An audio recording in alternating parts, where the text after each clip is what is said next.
All right, we will get started, and here we go.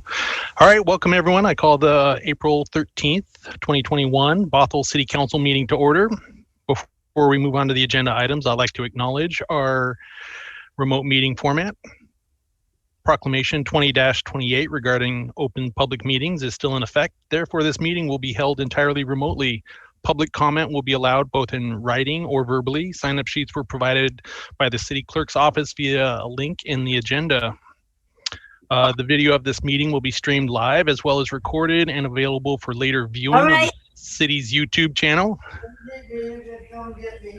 Call-in number was provided on the meeting agenda for members of the public who wish to call in by phone and listen live to the meeting. If you have called in, we ask that you mute your device so as not to interfere with the meeting. If a participant fails to mute their connection and causes a disruption in the meeting, their connection will be terminated. All right. At this point, we'll take a moment to take roll call for the council members by position number. Please say here when the city clerk calls your name. Deputy Mayor Zorns. Councilmember Thompson. Here. Councilmember McAuliffe.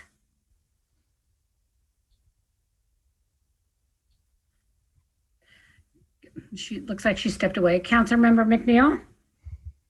Here. Mayor Olson. Here. Councilmember Dorr. Councilmember Agnew. Here. And did I get everybody? One, two. You need McAuliffe. Yep, and Councilmember McAuliffe. Thank you. Here. So all are present with the exception of Councilmember Dorr, who will not be attending tonight, and also Deputy Mayor Zorns, who will be joining us about 6:30. All right, thank you. On to the meeting agenda approval. Is there any changes to tonight's meeting agenda,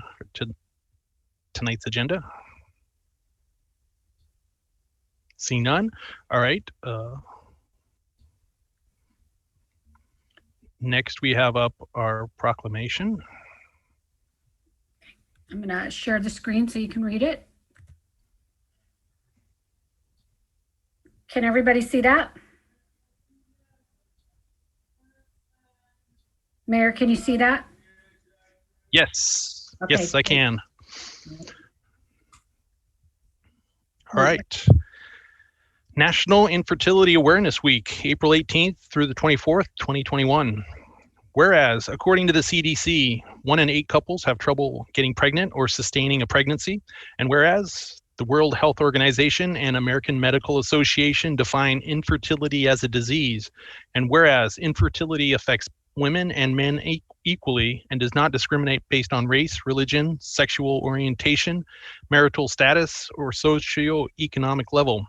And whereas the LGBTQ community also faces challenges when building their families. And whereas all people challenged in their family building journey should have access to all family building options. And whereas family building options include adoption and medical treatment, such as in vitro fertilization and third-party reproduction.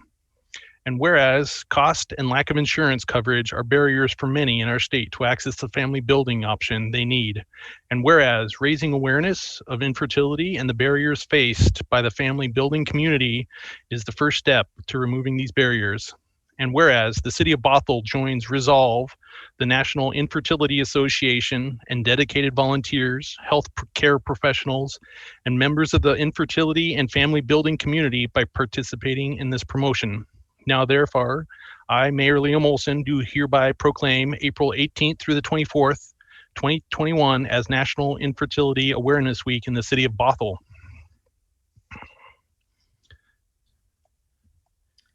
And I believe we have Melanie Thomas here to speak to it and accept the proclamation. Melanie, just so you know that we will have this proclamation signed tomorrow and we will mail it out to you. But if you'd like to say a few words. Sure. I just first wanted to thank Mayor Olson for having me on. Hearing you read that is almost kind of emotional. I also am, my name is Melanie Thomas. I am Mrs. Washington International 2021, so I will be representing the state of Washington at the Mrs. International pageant in July in Tennessee, which is pretty cool.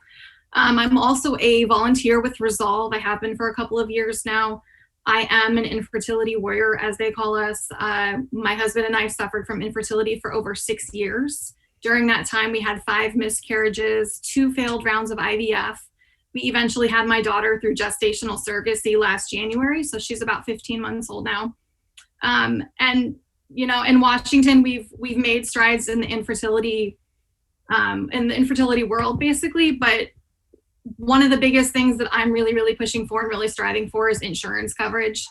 There are 18 states in the United States that do cover it, and do have mandates in healthcare coverage that cover infertility treatments, but Washington State is not one of them. So people who do IVF, who do, you know, even adoption, which really isn't all that cheap. A lot of people think that it is, but it's not. We have to pay out of pocket, unfortunately. And, you know, 1 in 8, it's a pretty high number. There's a very good chance that either one of you have personally been impacted by infertility or know somebody who has. And it's a pretty high number. So I just thank you for the opportunity to come and speak with you guys and maybe shed a little bit of light on the topic of infertility. And thank you so much, Mayor, for signing this proclamation. I really appreciate it. No, I appreciate you coming and speaking with us on this, because yeah, it is 1 in 8. I didn't realize it was such a large portion of the population. Mm-hmm. Councilmember Agnew. Yeah, thank you, Mayor. Thank you, Melanie. I appreciate it. And it's special in my heart because both my boys are adopted. Wow. So yeah, I truly appreciate what you're doing. Thank you very much. Thank you. All right. Well, thank you again for bringing this up to us and making us all more aware of just this information and the people that are out there working on this. Thank you. I appreciate it and the opportunity. All right.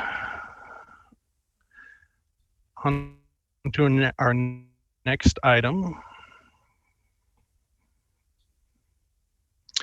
Does anyone have any council committee reports they'd like to make? All right, seeing none. I understand we don't have any visitor comments at the moment. Do we have anyone? We do not. We didn't have anybody sign up, and I do not see anybody in the attendee list. So we have no comments this evening. All right. All right, so that takes us on to our training for this evening. So Jurassic Parliament. So I will introduce Anne MacFarlane here. So Anne MacFarlane, she majored in Russian and Ancient Greek at the University of California, Santa Cruz. She received a Marshall Scholarship awarded by the British government and earned a second degree at Cambridge University in England. She then joined the U.S. Foreign Service, serving as a diplomat in Pakistan and on the Soviet desk of the U.S. State Department. After marrying fellow Foreign Service officer Lou MacFarlane, Anne became a stay-at-home mom in the Congo, Tanzania, and Nepal. On returning to Seattle, Anne became a Russian translator and was elected president of the American Translators Association. Since developing Jurassic Parliament in 2000, she trains elected officials, staff, and nonprofit board members across the nation. Anne is a professional registered parliamentarian with Andrew Estep. She is the author of Mastering Council Meetings, and we are very lucky to have her tonight. And here she is. Anne. Thank you so much, Mr. Mayor. It's a privilege and a pleasure to be back with you all. I see lots of familiar faces and a few new ones, and I'm delighted to be here because Jurassic Parliament and Robert's Rules of Order is one of my favorite topics in the entire universe. But if you say to most people, oh, let's spend a quiet evening with Robert's Rules, you'll really enjoy it. It's about like saying you're going to love your root canal procedure next week. So thank you for being here. I want to quickly say that, in my opinion, Robert's Rules of Order is a terrible book. It's a classic instance of taking a good thing and keeping on improving it until you wreck it, which we do all the time. Anybody who's tried to buy a plain cup of coffee in Starbucks knows what I'm talking about here. Robert originally was a lieutenant colonel in the U.S. Army Corps of Engineers. And when he published his first book in 1876, It was a pocket manual that would literally fit in your coat pocket.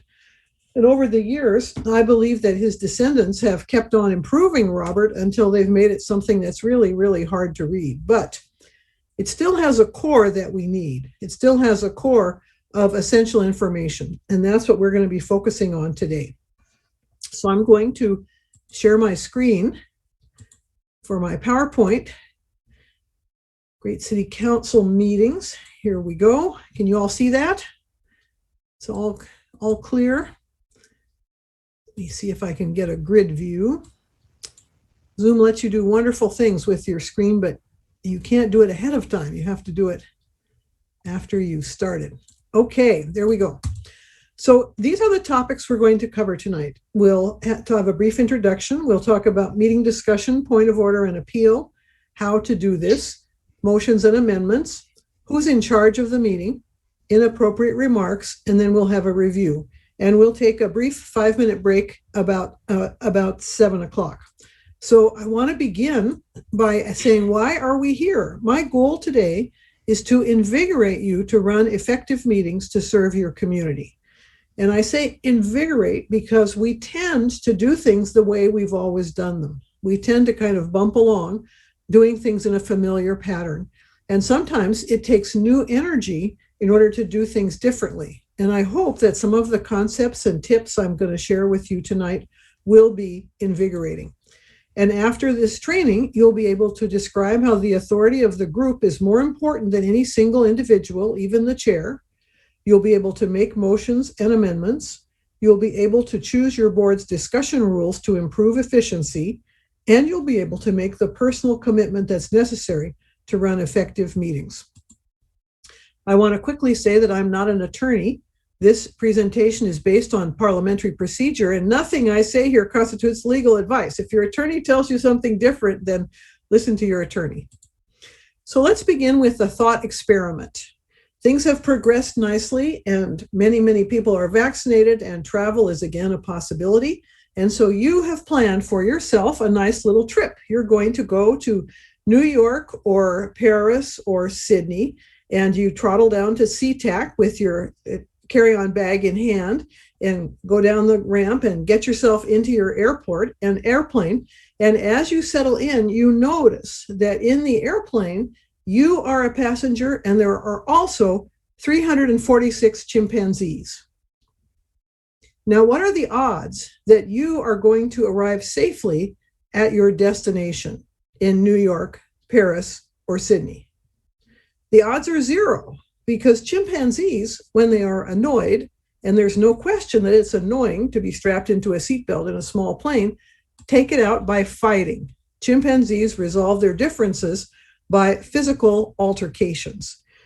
Now, we share a lot of DNA in common with chimps. I'm not propounding any theories here. I'm just noticing that if you analyze chimpanzee DNA and human DNA, it's 98.8 the same. There's only 1.2% difference. However, we as humans are very different, and we are better than chimps. Most adult human beings, especially those who go in for local government, are peaceful and compliant. When group expectations are clear, they will follow them. And many of our councils and local governments do just fine, and they have meetings that look like this. But sometimes it isn't quite so smooth, and sometimes meetings degenerate into something like a hockey match where everybody is competing in order to advance their goal. So what is the solution? The solution, in Jurassic Parliament's view, is to adopt common guidelines as a group and make a personal and wholehearted commitment to following them. Now, you may be saying at this point, personal, wholehearted? I thought she was going to talk about rules. What is this, a revival meeting? But I want to say that emotion is the artesian spring of our being. Emotion is far more important than procedure. William James said the intellect is a speck on the sea of emotion. It's your emotional commitment to your community that keeps you attending these meetings and putting in the hours and hours and hours that local government requires. You may be familiar with the famous French philosopher, René Descartes. He famously said, "I think, therefore I am." Well, a modern day psychologist, Dr. Keltner, has said that he really should have phrased it as, "I feel, therefore I am." Feeling is critical. And the things that I'm going to be telling you today, you have to take them in and make a personal commitment, or you will have wasted your money. I remember very well when I was a teen being introduced to the mysteries of flossing. And I was lying back in the dentist's chair, and the dentist was explaining, and I was smiling sweetly because I was a compliant, nice, good little girl and saying, yes, yes, yes. But inside, I was thinking, ooh, gross. There's no way you're going to get me to do that. So if you react to my training in the same way, then it will have all been in vain. I'm making a personal plea here for you to take this to heart. Your personal commitment is essential to achieving the goal of better meetings. So let's start by talking about meeting discussion, point of order, and appeal. And the workshop method is going to be, we're in the League of Northwest Dino Cities. It's not entirely realistic, it's a fantasy, but there's some overlap with real life. It's like drawing with crayons. We're going to use broad strokes to convey the big picture, and you are going to be the members of the Dinopolis City Council. So here is a map of the League of Northwest Dino Cities, and you can see Dinopolis down in the bottom. That's the capital city. My late husband and I developed this map with 70 different cities, each of which has its own different project. It's kind of a morphed version of the Pacific Northwest. We had a lot of fun with that. So the first thing you do, obviously, at a meeting is you call the meeting to order. You sit in the chair reserved for the person running the meeting. Chair means two things. It means you as chair and the physical chair in which you sit. You rap the gavel lightly one time and announce this meeting of the Dinopolis City Council is called to order. You lead the pledge if you do that, and then you ask the clerk to take the roll and announce that a quorum is present or not. It's your duty as chair to announce the quorum. Now, I know you all know this, but the quorum is the minimum number of voting members who must be present for business to be done. Quorum is a passive condition that allows you to take action. And usually it's a majority, more than half of the members in office, the members who are actually serving on the council.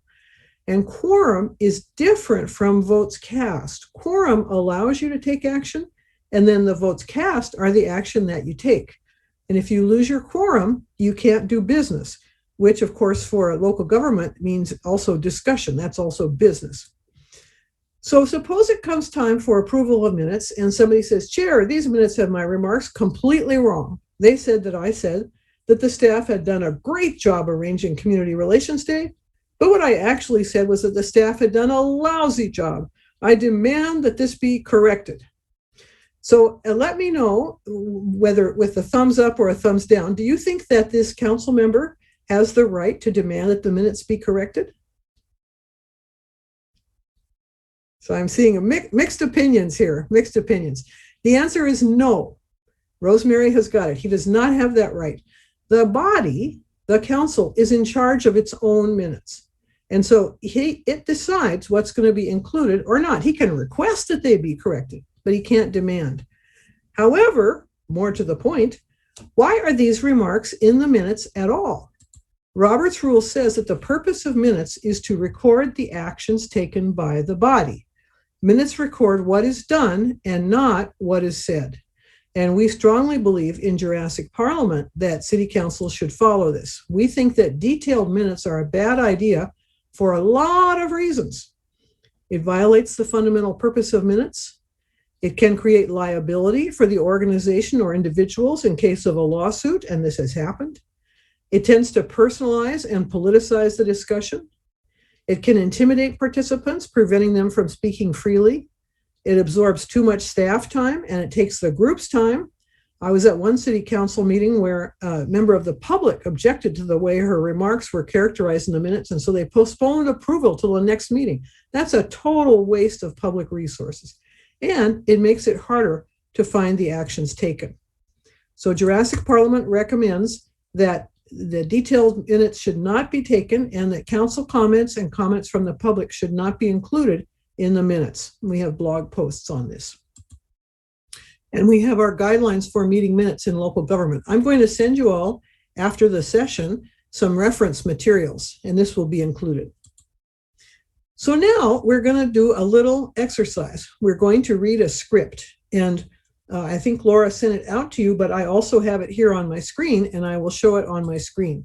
So I'd like you to watch during this script for rules for discussion, inappropriate remarks, point of order and appeal, and the chair being out of line. And I'm going to mention that in real life, people would have to be recognized by the chair before speaking. But in this script, there are numbers down the side of the page, and the numbers take the place of recognition. It's just to speed it up and make it go a little faster. So I need volunteers who are willing to read the lines in this script. I'm going to be the chair, and I am hoping that somebody is willing to be these different roles. So you can just unmute and tell us who you'll be if you like. I'll be the environmentalist. Okay, Mason, that's a great role. Thank you. Who else? I'll be the photographer. Rosemary will be the photographer. Great. I'll be the elderly member. Tom will be the elderly member playing against type. And who else? I'll take the banker. Okay. James will be the banker. And then we need a teacher. I'll be the teacher. Okay, Liam will be the teacher. Very good. So I'm going to stop this share. Start this new one.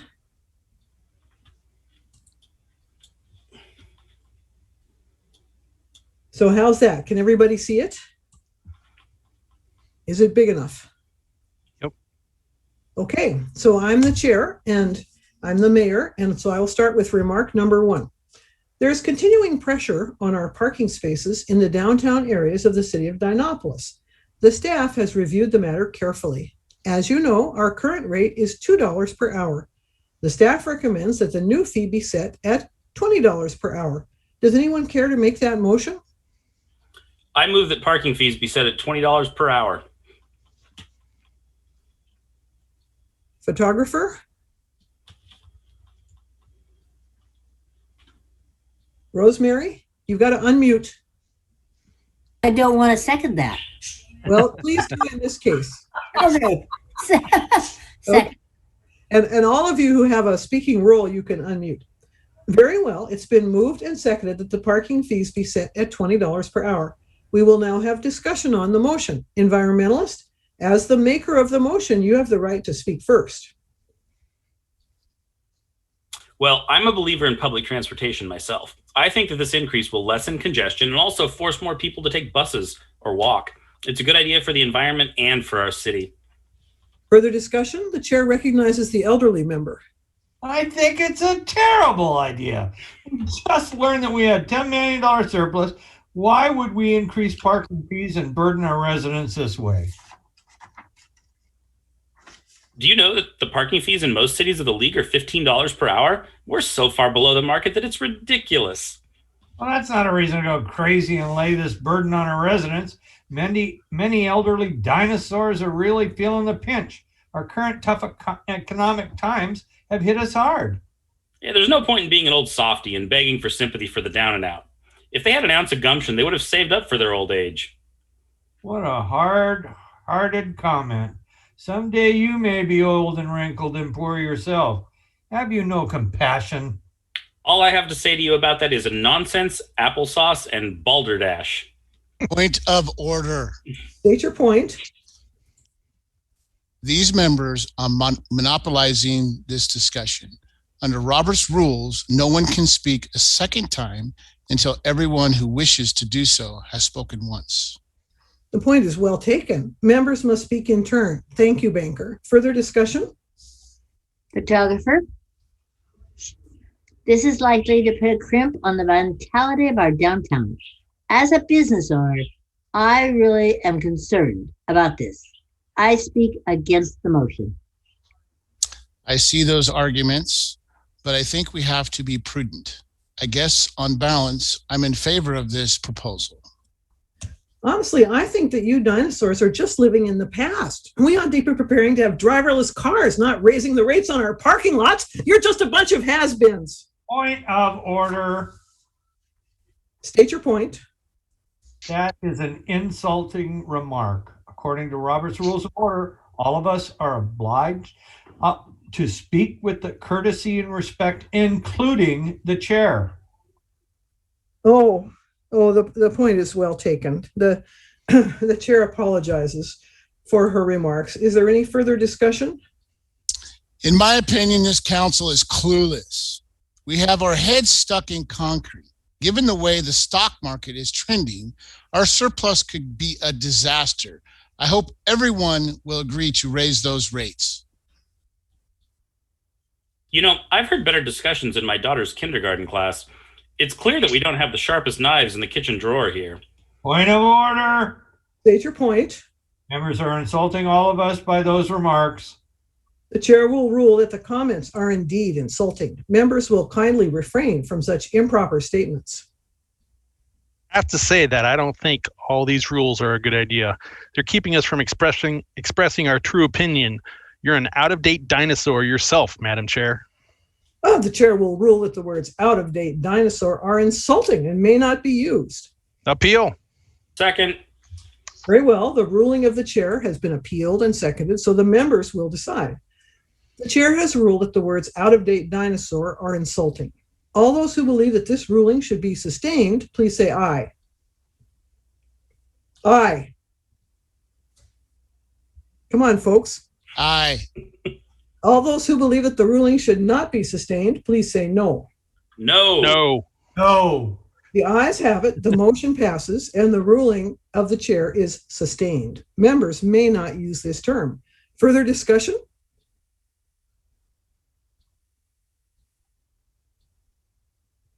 Rosemary? Oh, sorry. Okay, if we do this, the residents are likely to come and throw eggs at our houses, or even worse. I'm dead against it. And thank you. Any further discussion? Hearing none, we'll take the vote. All those in favor of raising the parking fees to $20 per hour, please say aye. Aye. Aye. All those opposed, please say no. No. The ayes have it, the motion passes, and we will raise the parking fees to $20 per hour. So thank you all. Splendid job. Very well done. Now we'll go back to our PowerPoint slideshow. So a discussion like that should never happen on your council, and I'm sure that it never does. But just in case, let's look at the principle of equality. This is a basic principle in Robert's Rules that all members have equal rights, privileges, and obligations. It's very easy to say, not so easy to do in practice.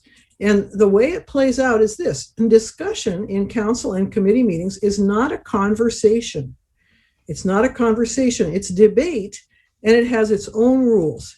And this rule is our first of 4 fundamental guidelines. No one may speak a second time until everyone who wishes to do so has spoken once. And in fact, it's so important, I'm going to give it to you in red. No one may speak a second time until everyone who wishes to do so has spoken once. This is just critical, and it's a transformative rule. But for some reason, we don't follow it.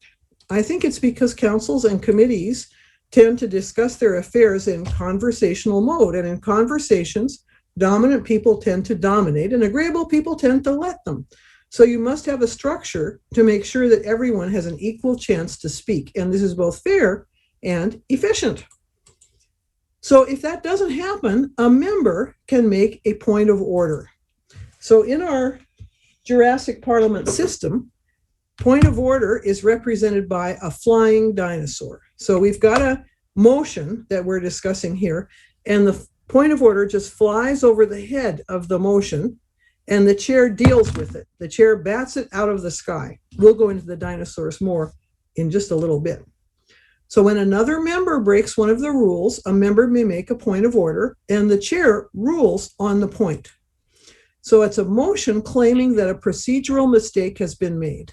According to Robert, it can only be made by a member of the body, although we recommend that key staff be authorized also.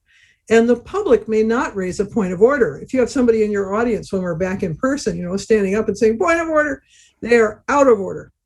So 2 very important points. You actually may interrupt a speaker if necessary. Don't do this often, but you may. And it must be timely. You have to make the point of order at the time of the offense. You can't bring it up later. So I'm going to stop this share for a moment so I can adjust the volume, make sure you can hear this correctly. Hold on just 1 minute more. All right, so I'm going to play this example. I'm going to play it twice. Point of order. State your point. That comment breaks our rules of decorum. The point is well taken. Members may not use this term. That's all it is. You see, it's really pretty simple. Point of order. State your point. That comment breaks our rules of decorum. The point is well taken. Members may not use this term. So this is how you process it. The member says point of order.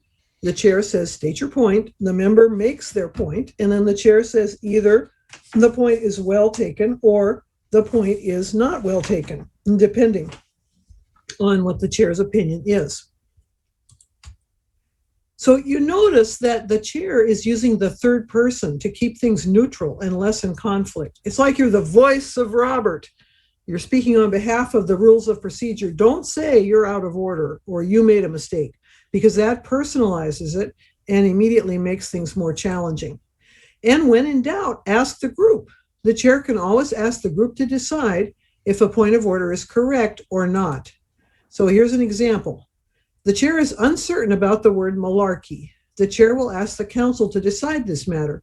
All those who believe that the word malarkey is insulting, please say aye. Those in favor say aye.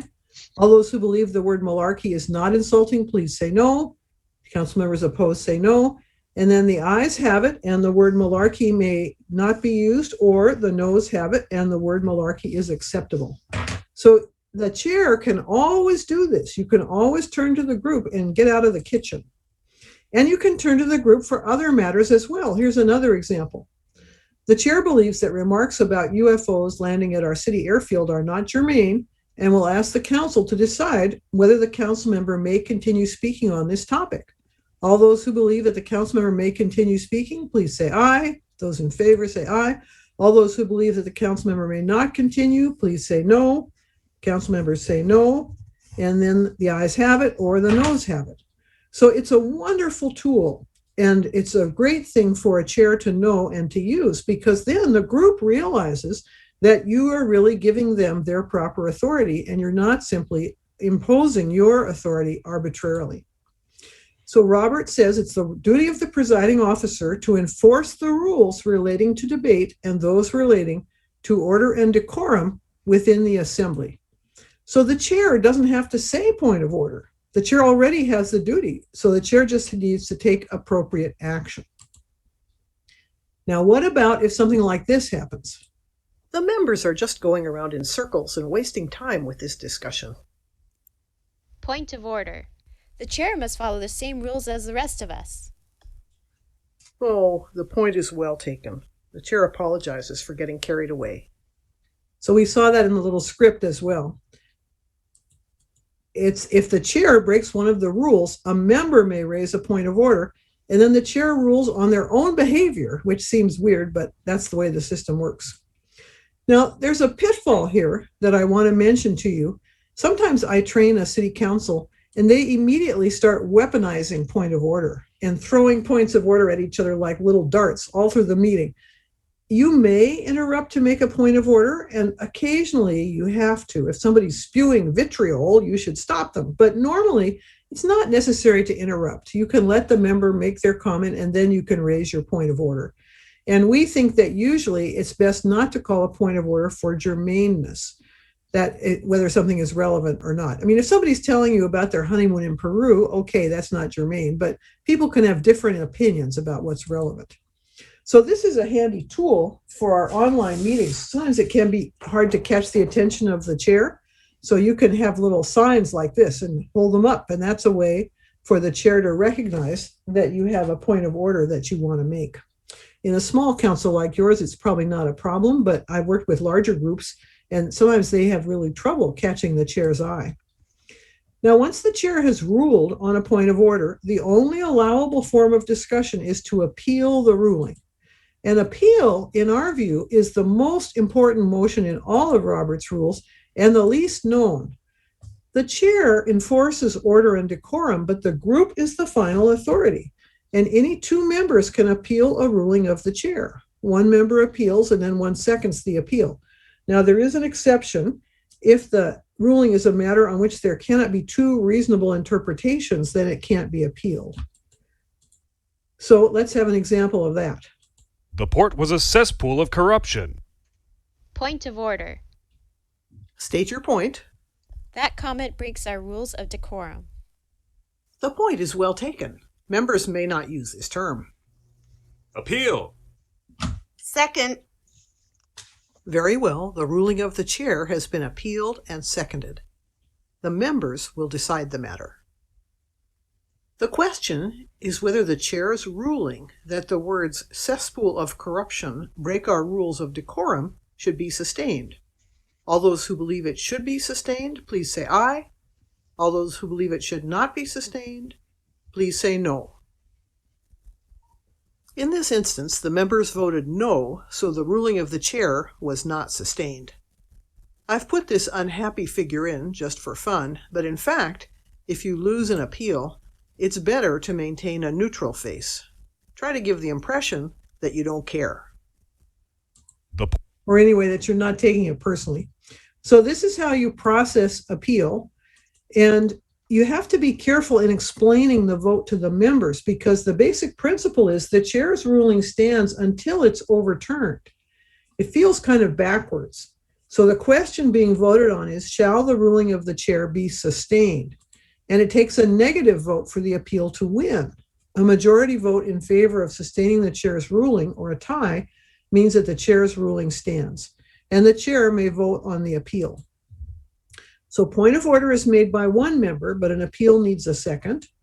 Point of order and appeal are processed immediately. No other business can take place until they're dealt with, and they don't count against a member's turn to speak in debate. Point of order cannot be debated.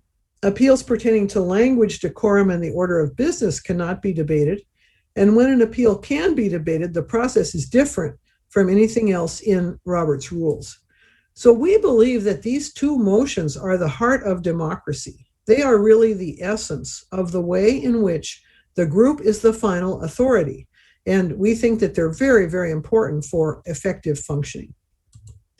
So let's quickly look at how to do this, how to enforce the things that we've talked about. We have 4 recommendations, and I'm sure you do many of these already, but I just want to bring them to your attention.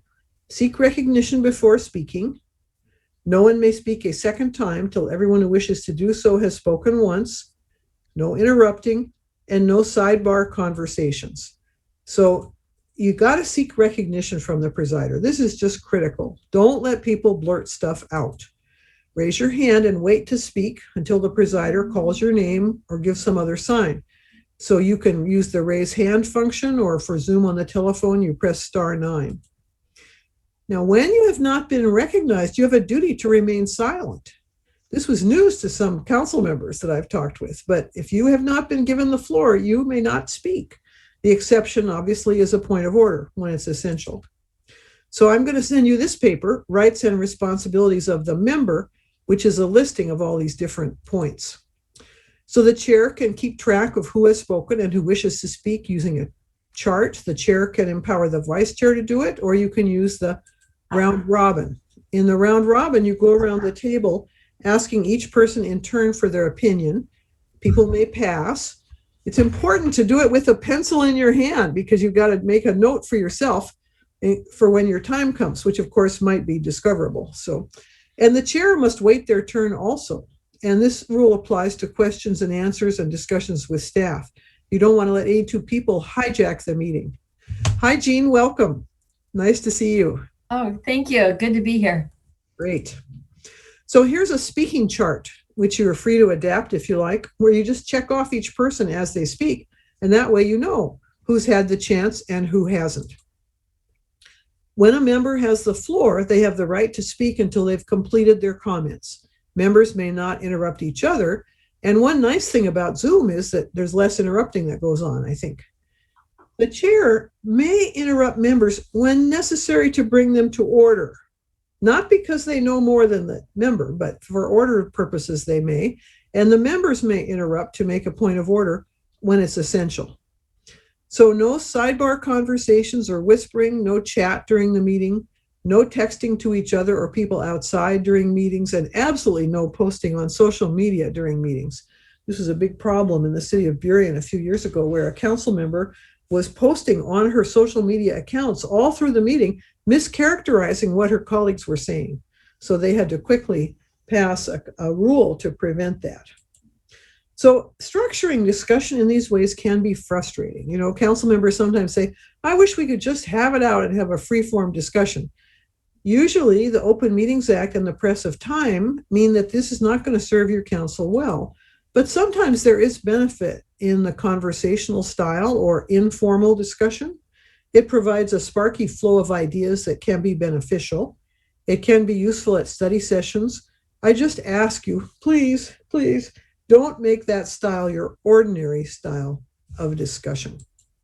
So before we go on to motions and amendments, does anybody have any comments or questions about this material so far? Any thoughts you'd like to share?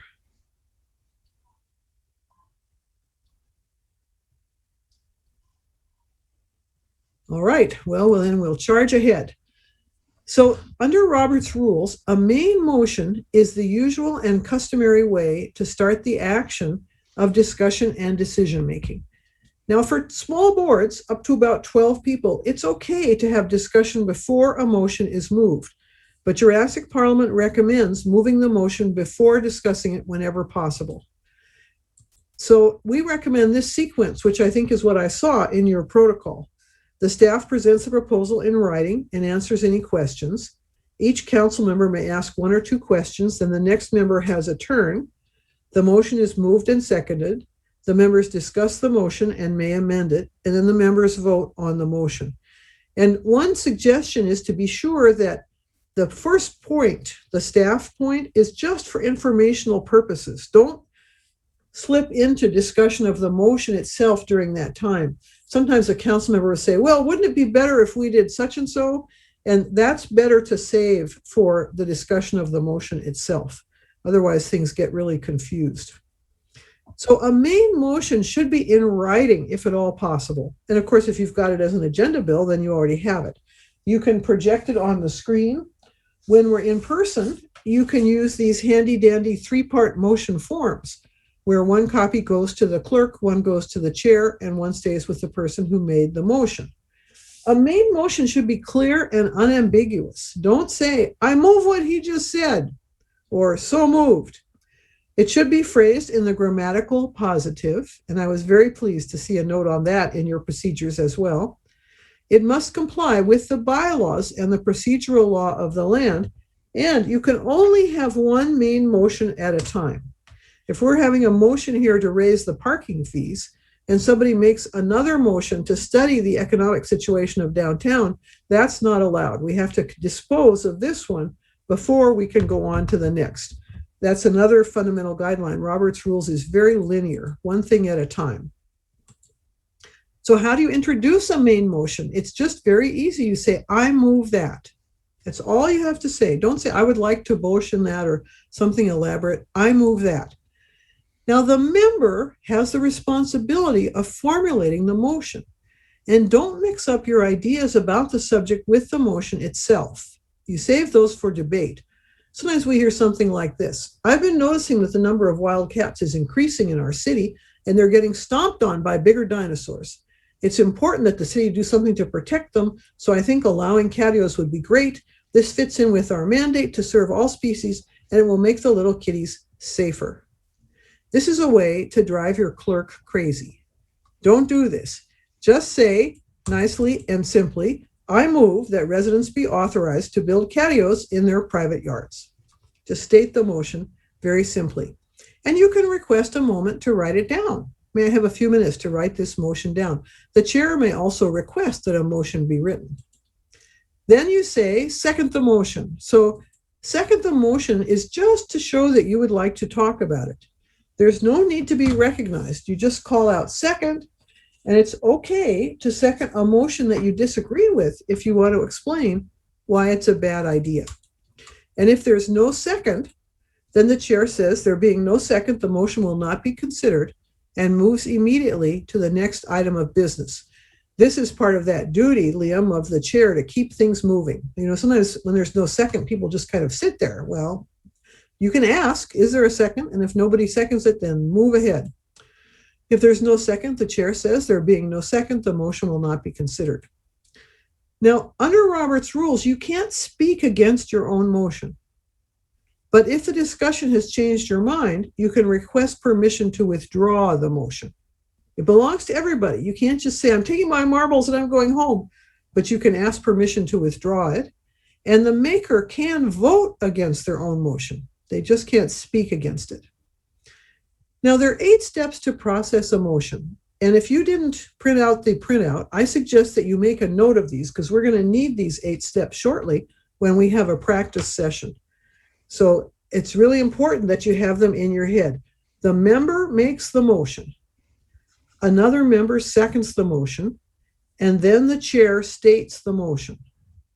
Then the members debate and/or amend the motion. The chair restates the motion and calls for the vote. The members vote on the motion. The chair states the results of the vote, whether the motion passes or fails, and what happens next as a result of the vote. And then the chair states the next item of business. So how many times do the members hear the motion? Anybody want to tell me? Aaron? 3. Yes, you heard 3 times. The member makes it initially, the chair states it, and then the chair restates it. But oftentimes chairs neglect steps 3 and 5, and that's a mistake. These are really important. 3 is important for 2 reasons. The way the chair states the motion is the official text of the motion. Sometimes chairs have a tendency to kind of improve a motion. You know, they put a little body English on it. Well, if they say something that's not what you intended, you should speak up and say, that was not my motion. The other reason is, once the motion has been made, seconded, and stated by the chair, it belongs to the body as a whole. It doesn't belong to the individual maker anymore. And the 5th stage is also important. I was watching a recording yesterday of a council I'm going to train next week. And after discussion, the chair said, okay, so we've got a motion. And it was really obvious to me that the members weren't quite clear what the motion was. You need to state it. You need to state it over and over again because you are controlling the traffic. You are like the traffic cop who makes sure that we go through our stages correctly. So it's really worthwhile to learn these 8 steps, and they will serve you for other motions as well. So here's our main motion. Residents will be authorized to build catios in their private yards. We've got our Tyrannosaurus Rex. Then a member says, Chair, I'm confused. What exactly is a catio? And the chair replies, a catio is a patio for cats. Here's an example, and shows a picture of what a catio might be. So point of information is a question. It's also called request for information. You can't use it to give information. Sometimes people say point of information and then they start to explain something. That's not a proper use of this motion, and the chair should stop them. Then we have discussion. The general contractor says, I feel that catios will allow our dear feline friends to experience the outdoors without getting hurt or endangering other wildlife. I urge my colleagues to vote in favor of this motion. And the photographer says, I'm in favor. My cousin has built a catio and her little pet Fuzzy is completely at home in it, as you can see from this picture. There's Fuzzy enjoying her life in her catio. Then the architect says, I think this is a terrible idea. Catios are intrusive and will ruin the look of our city. Here's an example I saw when I visited Dino Dome last week. We don't want this kind of ugly building in beautiful Dinopolis. So the architect is dead against it. So when it seems that discussion has finished, the chair asks, is there any further discussion or are you ready to vote? And then if no one speaks up, takes the vote. This is a little different from the traditional language, but we think it's better. So the chair repeats the motion. The chair says, all those in favor say aye, all those opposed say no. The chair announces the results of the vote, whether the motion passes or fails, and what will happen next as a result of the vote. And the chair announces the next item of business. Now, this is with a voice vote, obviously. So the ayes have it, the motion passes, and residents will be authorized to build patios in their private yards, or the noes have it, the motion fails, and we will not implement this proposal. So again, oftentimes chairs neglect these three parts. The ayes have it, the motion passes, and blah, blah, blah. And the reason it's important is you could have a motion that has a majority in favor but still fails. So you have to be sure to know to announce these three parts. And notice that on a voice vote, the chair must call for the negative, even if it seems obvious that the motion is unanimous. This goes back to 1604, when the Parliament was quarreling with King James of the King James Bible, that you have to be able to call for the negative. So actually, I'm not going to take a break quite yet. We'll go ahead and do amendment, and then we'll take a break. So here we are, and we've got our motion, and somebody wants to improve it. And for that purpose, for amending it, we use dimetrodon. Now, you amend a motion to improve it, unless you're the U.S. Congress, but we're not going to go there. And the amendment applies to the main motion, and the amendment must be germane. That's a jargon word that means relevant. And anyone can move to amend, even the person who made the motion. You might look a little foolish if you make a motion and then you're amending it a minute later, but there's no prohibition against it. There's no reason that you can't do it. So the engineer says, I move that we amend the motion by adding the words, provided that the plan for each catio is approved by the Design Review Board. So that's an amendment. And if it's adopted, it will read, residents will be authorized to build catios in their private yards, provided that the plan for each catio is approved by the Design Review Board. So there are 4 different ways to amend. You can add or insert words. You can strike out words. You can strike out words and insert words in their place, or you can substitute. Now, substitute is tricky. We say, don't try this at home. So the amendment is processed using those same 8 steps that we just saw for a main motion. So that's kind of handy. Now, here's the challenge, which I know you know, but I just have to bring it up. We vote on amendments before we vote on the main motion. The idea is to make the main motion as good as possible, to perfect the main motion. It seems kind of counterintuitive. We haven't even decided if we're going to do this, and we're already changing it. But this is what Roberts provides. So we've got our amendment to add the words, provided that the plan for each catio is approved by the Design Review Board. We discuss and vote on this amendment. If it passes, it becomes a part of the main motion. And then we have an amended main motion, which we can still discuss and amend further. If it fails, we toss it. And that's the end of the amendment. And we go back to the main motion as it was before we tried to amend it. So the amendment blocks the main motion. People sometimes get confused and don't realize that after voting on the amendment, the process continues. Once the fate of the amendment has been decided, debate continues on the main motion. And once you've dealt with one amendment, you may have others, provided that they apply to a different aspect of the main motion. We could have an amendment to begin in 2022, for instance. That would be fine.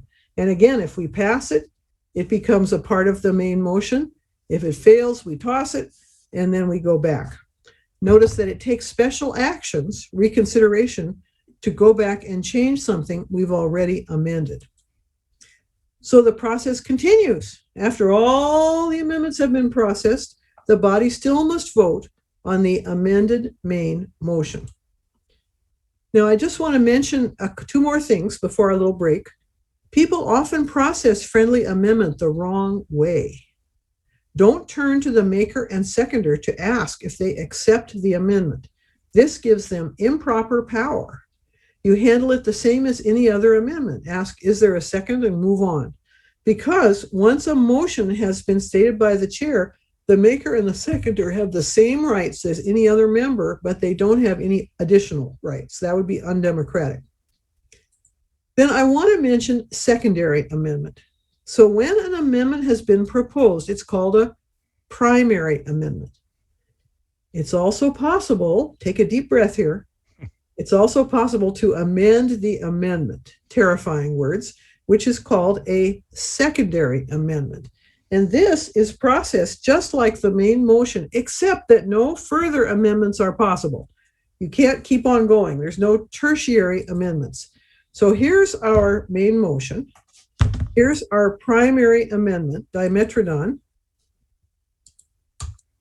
And here is our secondary amendment, the small dimetrodon.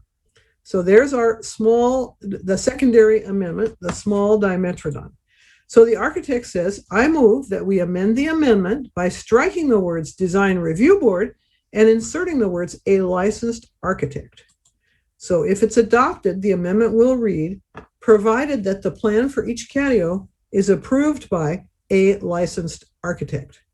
So again, just as we saw, the secondary amendment blocks the primary amendment. We're going to discuss and vote on this. If it fails, we're going to toss it. Or if it passes, then it becomes a part of the primary amendment, and then we can still have more amendments. So the sequence is you discuss and vote on the secondary amendment, you discuss and vote on the primary amendment, and then finally, you discuss and vote on the main motion as amended, if indeed it has been amended.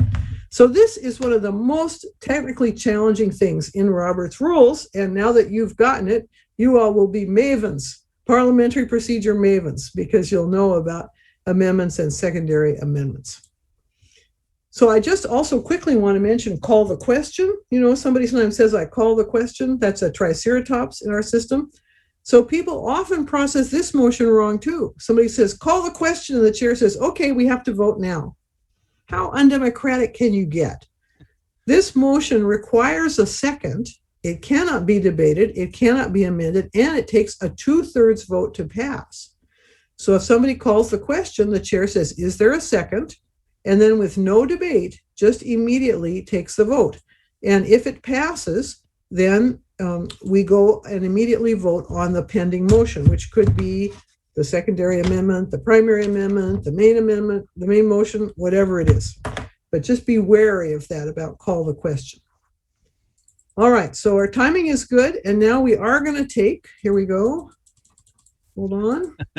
We are going to take a stand at ease. So this is 5 minutes. It's not a formal recess, but it's a chance for you to stretch or get a glass of water. You can turn off your video and your mic, and we'll see you all back at 7:03.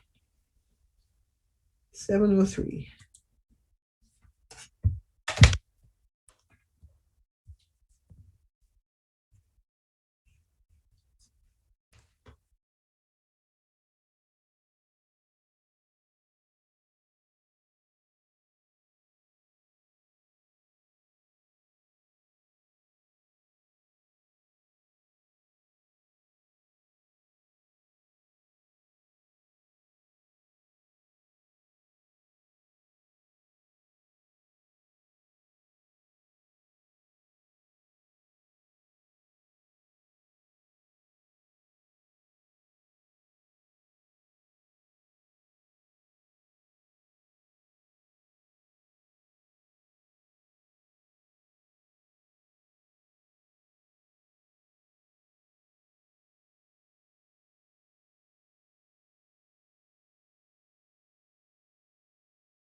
you can make your remark that's written at the top of your sheet, or you can make another remark.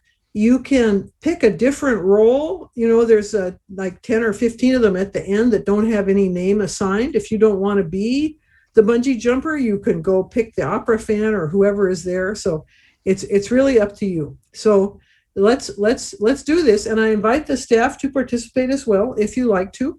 So Dinopolis has a $10 million surplus this year. What will the city do with it? So it's been moved and seconded that the city build a performing arts center at a cost not to exceed $10 million.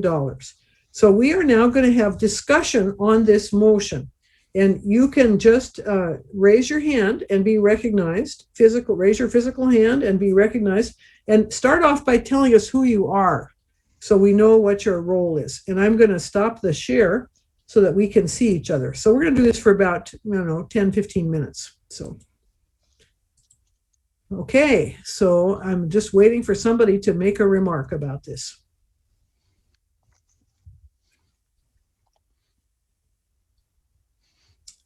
The chair recognizes James. Thank you, Chair. James McNeil, barista. Starbucks would be the best vendor to provide beverage at this center. Thank you. Further discussion? Yes, Liam. Liam Olson, architect. So building a performing arts center is a great idea. It should be a superb model of architectural glory. Thank you. Further discussion, Tom? I think the members of this council ought to have their head examined. How can we think of spending this money on a building when people are so mentally beat up by the pandemic? And which member is speaking? Psychiatrist. Thank you. So you speak against the motion? Yes, ma'am. Further discussion? Yes, Jean. Oh, I am fed up with all the emphasis on high culture. Oh, I'm a bungee jumper, by the way. We need more sports facilities, not a performing arts center. Thank you, bungee jumper. Further discussion? And you can say anything. You don't have to, say what your remarks are. It's just entirely up to you. Any further discussion? Are you ready to vote? So the motion is that the city will build a performing arts center at a cost not to exceed $10 million. We can take the vote by voice, so make sure you're not muted. All those in favor, please say aye. Aye. Aye. All those opposed, please say no. No. The ayes have it. The motion passes, and we will build a performing arts center. I mean, it's just that easy, guys. What have we been doing this whole time? I don't know. There were several no's in there. Okay. A lot of no's in there. So you can say the word division. Division. If you doubt the result of a voice vote, a member can just shout out without being recognized. Division. Oh, a division has been called for. Very well. We'll take the vote again by a different method. Now, when you do this, your previous vote doesn't count. So you can vote any way you like. So all those in favor of building a performing arts center at a cost not to exceed $10 million, please raise your right hand and hold it up so the chair can see. Raise your card. Thank you. Hands down. All those opposed? Oh, the noes have it. The chair apologizes for the error. She called the vote incorrectly. The motion fails. We will not build a performing arts center. So now you get to make motions. I'm just going to ask anybody. We've got all this money. We've got plenty of opportunity, plenty of time. So pick a motion, either the one that's in your roll sheet or another one that you've thought of or another roll, and see what you can do. But does any member care to make a motion? Yes, Jean, and tell us again who you are. Okay, I'm the bungee jumper, and I move that we build a new lighthouse down on Wayne Park, formerly known as Wayne's Golf Course, to prevent the terrible loss of dino life near the golf course.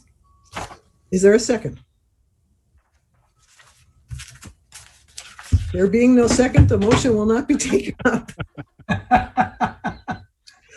All right. So does anyone else care to make a motion? I move that we spend every dollar that we have on building bike lanes. Is there a second? Second. So it's been moved and seconded that we spend every dollar we have. The chair will take that to mean the $10 million surplus. It's been moved and seconded that we spend the $10 million surplus building bike lanes. As the maker, you have the right to speak first. Do you care to speak to your motion? Yes, I think we should do it because it would be good. Further discussion, Madam Bungee Jumper. Okay, I'm gonna just use my regular voice as a bungee jumper. Is this where I would amend it? Yeah, absolutely. Okay. I amend that we spend all $10 million on bike lanes, provided there is a healthy green buffer between traffic and the bikes. Very well. So you're moving to amend the motion by adding the words, provided that there is a healthy green buffer between the bikes and the roadway? Is that right? Right. Okay. So we now have an amendment to amend the words by adding the words, provided that there is a healthy green buffer between the bikes and the roadway. Is there a second? Second. Is So this moved and seconded? So now we're discussing the amendment. We can't talk about the main motion. We're just talking about the amendment. Do you care to speak to your amendment, Bungee Jumper? Oh, you're on muted. mute. Muted. Got it. Thank you. Because I think we need to find ways to mitigate the flow of stormwater between the bike lanes and cars. Thank you. Further discussion on the amendment? Is this where we could amend the amendment? Yes, it is, but the chair will call on James first. Thank you. I'd like to make another amending motion. Yes. I would like to amend the motion to include sidewalks around schools.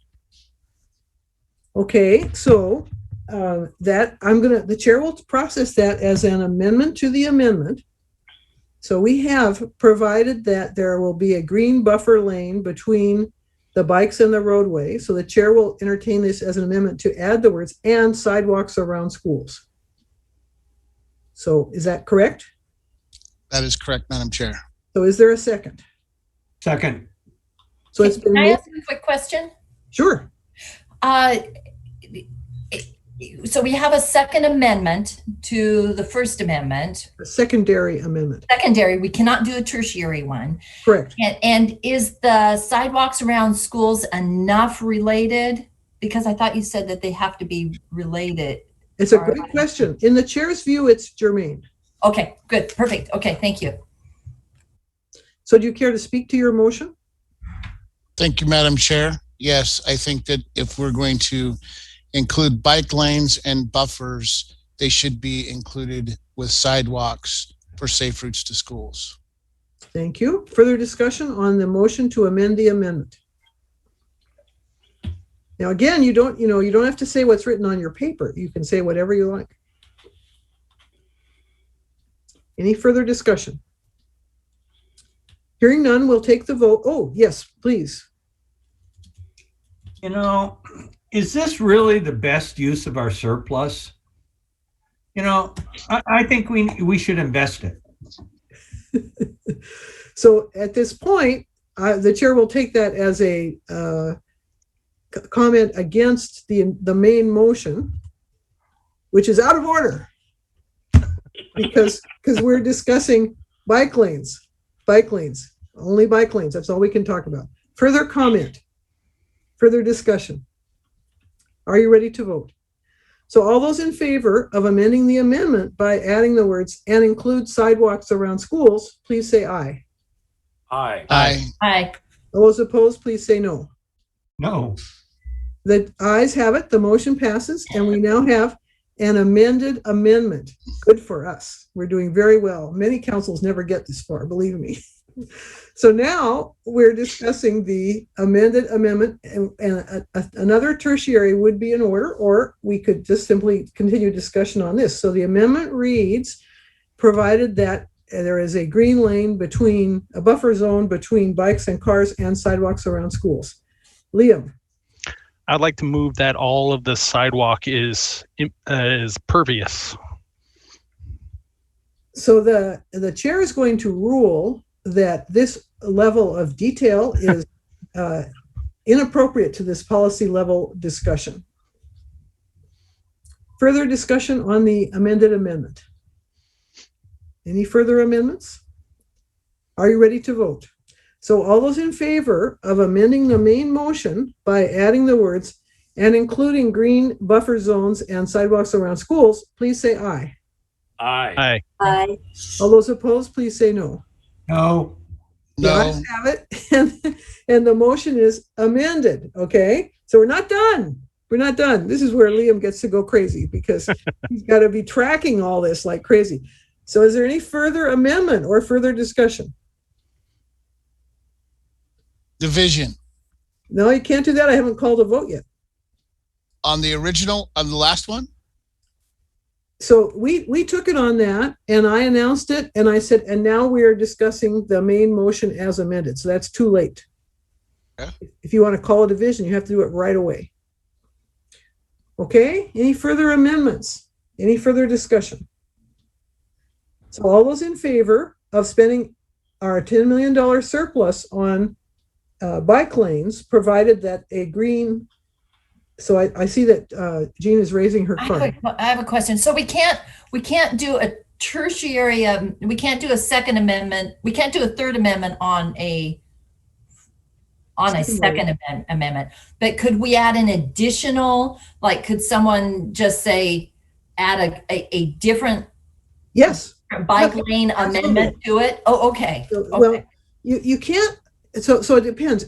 So somebody can offer another primary amendment to the main motion, provided it applies to a different aspect. So like lights or signage or something like that. Yeah. Okay. Because the only, let's see, where did I put that amendment? Flying dinosaurs. Here we go. Yes, okay. Call to question. Call the question. Is there a second to the call for the question? Second. All right. So there are two ways of handling this. I'm going to do the formal way. The question has been called. If it passes, if 2/3 of you are in favor, we will proceed immediately to vote on the main motion as amended. If it fails, we'll continue discussion on the main motion as amended. So all those in favor of stopping discussion right now and voting on the main motion as amendment, please raise your right hand and keep it up. Thank you. Hands down. All those opposed? Thank you. Hands down. There are 2/3 in favor. So we'll take the vote immediately on the pending main motion as amended, which is to spend the surplus on bike lanes, provided that there is a buffer between lanes and cars and sidewalks around schools. All those in favor, please say aye. Aye. Aye. All those opposed, please say no. No. The ayes have it. The motion passes, and we will proceed with this program. Now, when James called the question, I also could have simply said, is there any objection to taking the vote right now? That's a whole other way to vote. It's called unanimous consent. And if you're silent, your silence means consent. So if nobody speaks up, then we can short circuit the whole business of voting on whether to vote and just move ahead. So any questions on that so far? Okay, so we have time for another motion. James. Yes, thank you. I just wanted to say that was an awesome experiment, but I am curious how many miles of bike lane or feet, I should say, we're going to get for that 10 million with the buffers and sidewalks. Too late now. Too late now. So, it's one of the rules that once a vote has been taken, you can't bring it up or criticize it or raise questions about it during that meeting. So we have time to do one more motion, if you like. Anybody want to make a motion? Rosemary, are you raising a motion or are you raising your glasses?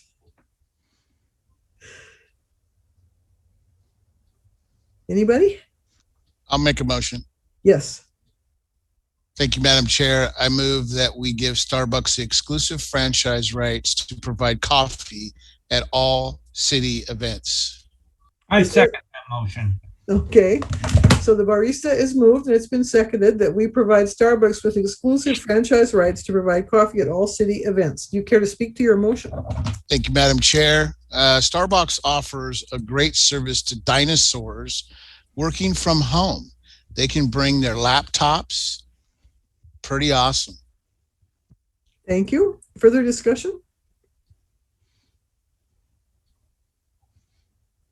Are you ready to vote? All those in favor of the motion, which is to provide Starbucks with an exclusive franchise to provide coffee at all city events, please say aye. Aye. Aye. All those opposed, please say no. No. No. Too bad. Another dinosaur hits the dust. All right. So I hope that gives you a sense of, how it all works. And I'm sure that you're basically following all these guidelines, but sometimes it helps to see them in action. So we're now going to look at the wonderful question of who's in charge. So let me go back to my screen. First, I got to get the PowerPoint up again. Here we go.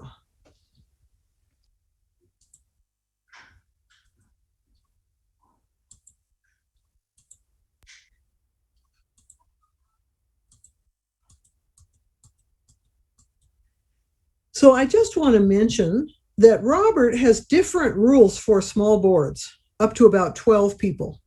And in a small board, the chair may make motions, discuss, and vote unless the law, the regulations, or the bylaws say otherwise.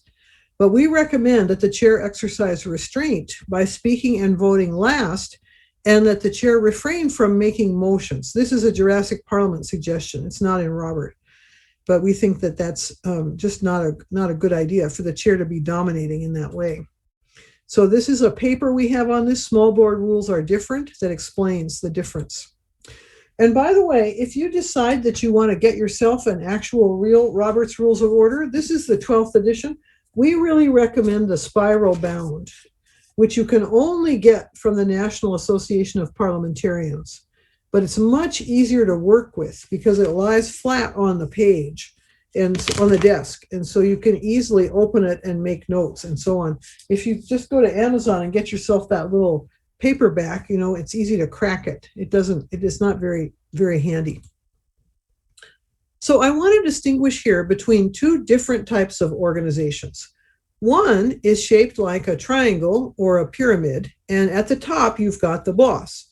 The boss is in charge, and the boss recruits people to do the work of the organization, tells them how to do it, and if they do it badly, fires them. So an accountability hierarchy is called that name because it's a hierarchy. Each level is accountable to the level above, and it's accountability. It's to tell us where the buck stops, and the buck stops at the boss. So this is a very common structure. Every corporation has a CEO, every army has a general, every school has a principal. In fact, it's so widespread that we tend to think of it as the ordinary or the default style of organization.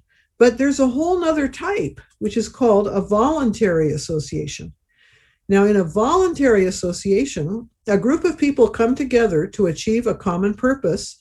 They set up some guidelines for themselves, and they select a leader.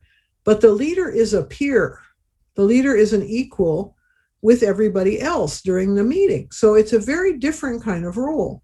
And we think in Jurassic Parliament that one of the biggest problems that we have in this country is that the image of the leader as the captain of industry charging ahead is so strong that as soon as people get elected chair or mayor or president, they start acting like the boss.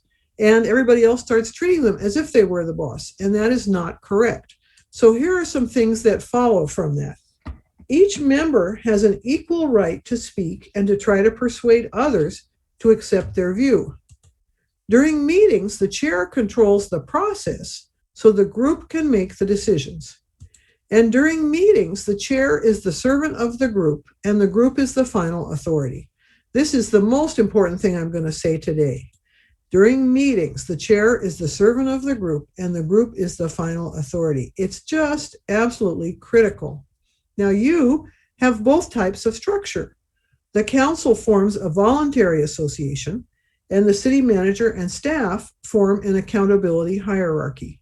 So you want to keep that difference clear between the two different types. What is each person's individual authority? When you leave this meeting and walk out to the Starbucks to get your evening coffee, what is your authority? What power do you have? Anybody want to tell me? None. Exactly. Nothing. Nothing whatsoever. Zip, zero, zilch. And this is a wonderful formula of it, I think. All members of a governing board share in a joint and collective authority, which exists and can be exercised only when the group is in session. I think that's the key. It's a joint and collective authority that you have. What is your individual power? Oftentimes, people aren't really aware that legislation is a prerogative of the council. The city manager supports the council but does not decide. Whereas administration is a prerogative of the city manager, and the council may not interfere. And your council handbook is very clear on this. So council members may not do the work of the city.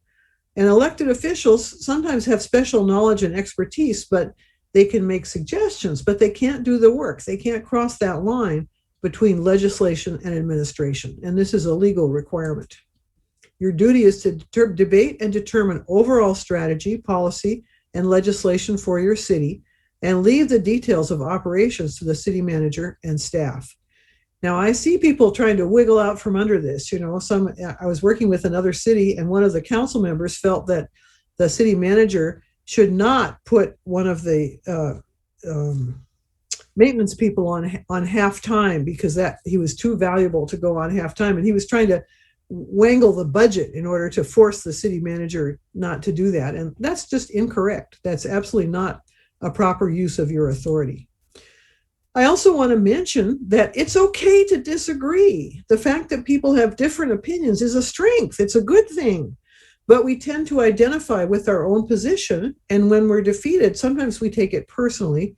And that's a mistake, because at the end of the day, the body must unite behind its decision. It's a basic democratic principle that the decision of the majority voting at a properly called meeting is the decision of the body as a whole. And the minority must make it their decision as well.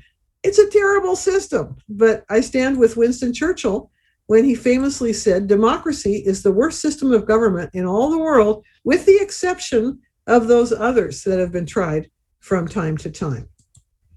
So in a democracy, how we decide things is more important than what we decide.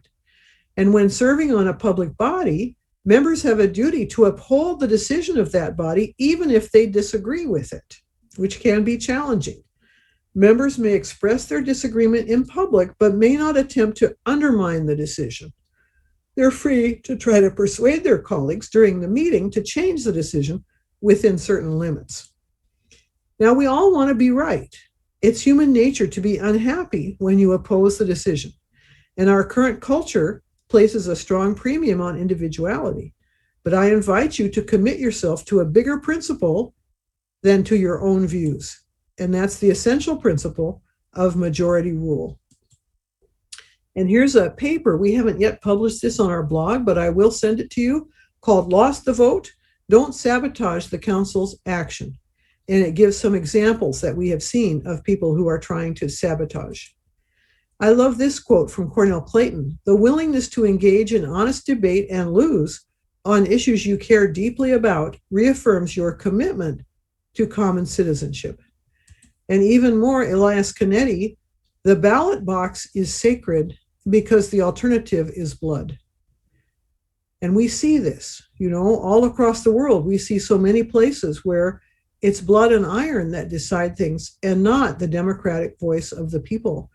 My late husband and I served a couple of years in the Democratic Republic of the Congo. And now our Christmas cards come back, postal service suspended. They have no postal service in the inner Congo. They have very little in the way of hospitals, roads, schools.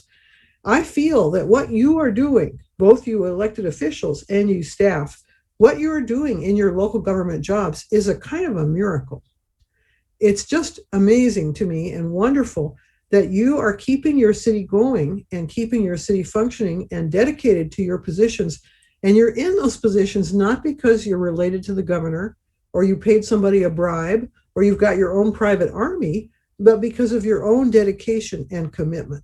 And I salute you for it, because I feel that sometimes you don't always receive the recognition from the citizenry that your positions really demand. And I honor you. It's one of the reasons why I love what I do so much in Jurassic Parliament, because I think you're really giving a gift to us all by your endeavors.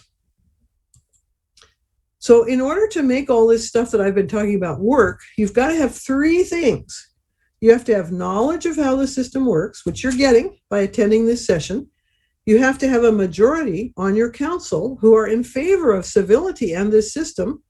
About 12 years ago, the city of Puyallup revoked its rules of civility. Well, if you do that, then you're not going to be able to carry on. They subsequently reinstituted them. And then the third thing is, as chair, you've got to have the personal moxie, the chutzpah, the energy and the drive to put it all into practice. It's not so easy. It's easier to kind of coast, but this requires a lot of energy on the chair's part. The chair must control who speaks when. The chair serves as a benevolent dictator, enforcing the rules that the group has chosen, and individual members must seek recognition before speaking. If someone speaks up without being recognized, the chair has got to stop them. If someone speaks out of turn, the chair has got to interrupt them. And if someone makes insulting remarks, the chair has to cut them off. It's not natural. It doesn't come natural to us here in the Pacific Northwest, but it's really important. And members have a duty to obey the chair's directions. If they disagree, they can't argue back. So what can they do? What can they do if they disagree? Anybody? Point of order. Exactly. They can make a point of order or they can appeal, but that's it. That's all they can do. So duty isn't a word that we use much nowadays, but I prefer to think of it as a commitment to the principles of democracy. As a nation, we've chosen to be governed by the rule of law, not by brute force, and you're upholding that choice when you follow these principles on your council. So how should you control? Well, I recommend the example of Napoleon crossing the Alps. You've got to lead the troops. You have to be really prepared to exercise a controlling role in the meeting. You want to guide your members by stating the obvious. You, as chair, know more about the process than anybody else, so you must repeat yourself and state the obvious to help bring everyone along. You want to keep things moving. You want to be brisk. You want to speak crisply, more crisply than in everyday life. Recently, I've heard these remarks. Well, I guess the agenda is adopted. Or, I'll kind of get a thumbs up from the board next week. Over in the city of Newcastle, they were taking the vote, and when it came one council member's turn, he said, well, I guess so. Don't do that. Don't do that, please. Be definite. Say the agenda is adopted. We'll get a thumbs up next week. Yes, just vote aye. Be definite. So this is a useful tool for running a meeting. Now, I know that you young people are all probably got a second monitor and you have your agenda right there, but I love to have it on a physical stand so I can glance at it and make sure that we're meeting our marks. I time the agenda so I know how much expected time everything will take. And I'm going to send you this cheat sheet, which has language tips for meeting management. One of the problems with Robert's rules and all of this is that it's like learning a foreign language. It seems like jargon. So you take this cheat sheet and you paste it to your bathroom mirror. And when you're brushing your teeth in the morning, you say, without objection, or what rule has been broken? You practice saying these different expressions. One useful tip is very well. You just say very well and then move things along. Now, Robert also says that the chair should never get excited. So I always like to remind people that things can go even more wrong than we think. We want to avoid the black diamond grapple for the gavel. And this is not an example where Robert's rules was being properly followed. So So before we go on to inappropriate remarks, I would like us to read another little script. So I'm going to stop this share here and call up this script, which you all do not have because I didn't send it out in advance, but I think it'll be easy to do. Hold on.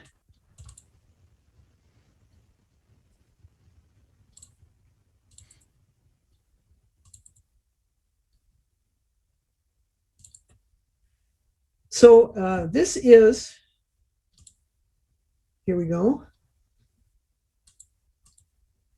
This is a script for weed control at City Hall, and I'm going to share it with you all now so you can see what the roles are.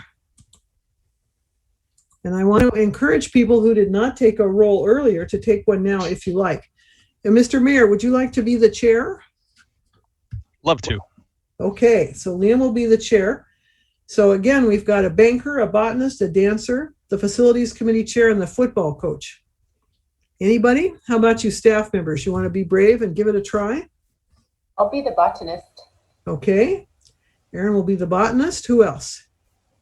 I'll be the dancer. Very good. That's the dancer. The facilities committee chair. I will be. All right. And the football coach. I'll grab that. Okay, good.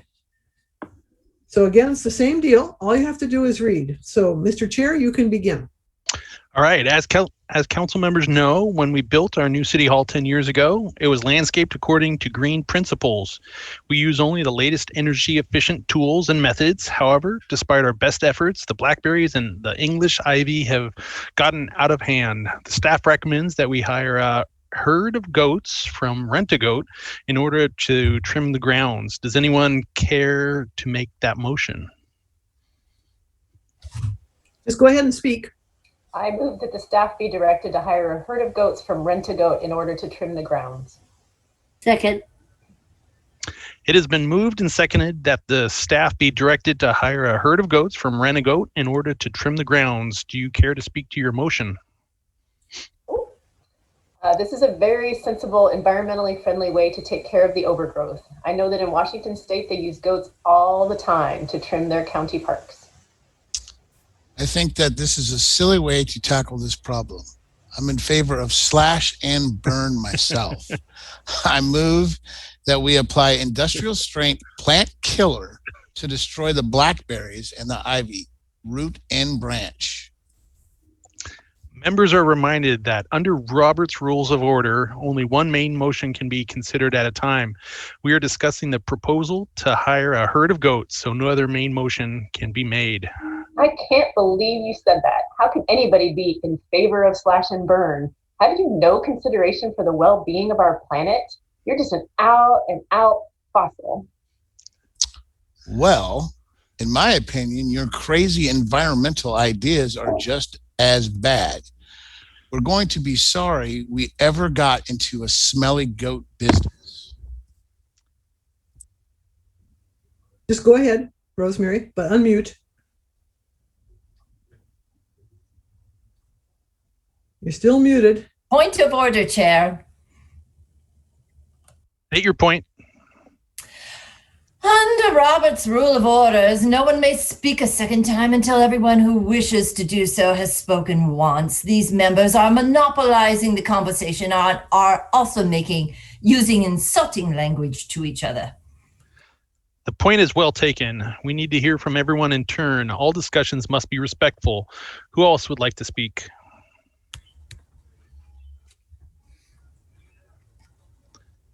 Who's the banker? Rosemary, want to be the banker? Oh, maybe I'm the banker. That might be helpful. Okay. All right, I'm the banker. I couldn't find my script. I predict that all the green nonsense was going to give us problems down the line. And look where we are now. I move that we add the words at a maximum cost of $12,000 per year. Second. It has been moved and seconded that we amend the motion by adding the words at a maximum cost of $12,000 per year. Chair, I'm confused. Does this mean that we've already decided in favor of the goats?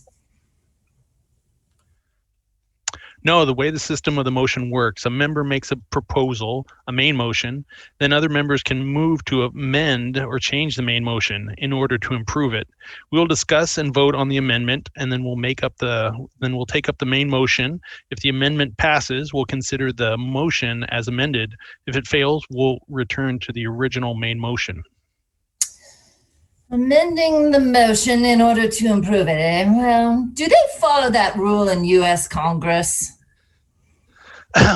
All discussion must be limited to the topic at hand.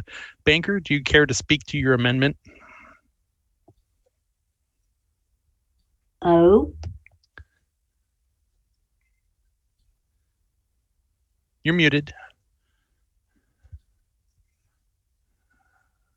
as far as I'm concerned, the tree huggers are making it impossible to get anything done. Goats will be expensive to maintain. I've heard stories of them costing tens of thousands of dollars. We could lose our shirts with this. We need to set some fiscal limits. Let's be fiscally responsible. Any further discussion? It's just common prudence to protect yourself with a clause like this. I urge my colleagues to vote in favor. Our grounds are pretty big, but I think that $1,000 a month ought to be enough to keep them in good shape. I'm in favor.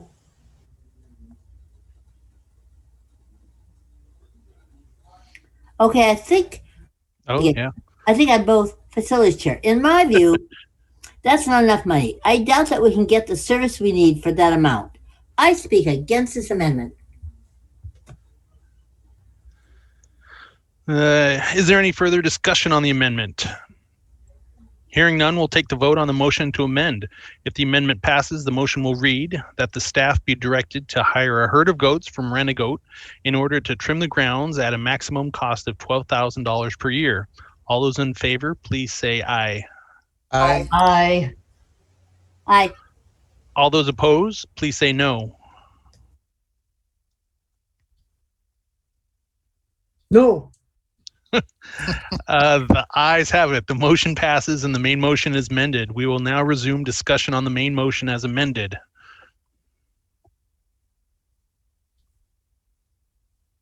Mason, why don't you be the facilities chair? Can you do that? Unmute there and give it to us.